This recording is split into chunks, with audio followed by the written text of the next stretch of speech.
Hello. Hey, IMPT committee, IMPT Zaipol, nei abay line, kan Zaipol kan puitlin talava IMPT dea item ran pavak kan nei lo ai chon kan tia zinga tukin zing kan fate kan bual ma chen kan zir hloma han ti vele nok phadona ni thungota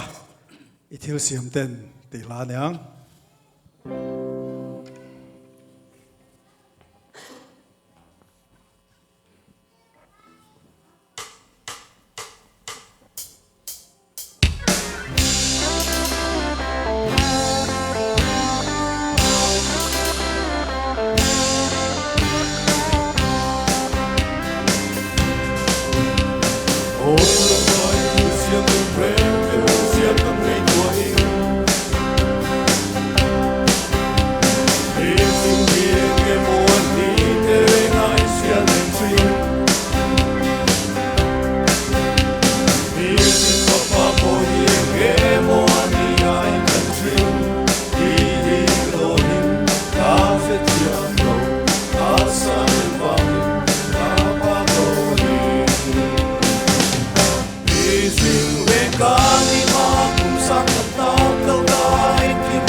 Faklatel al pan mal samrose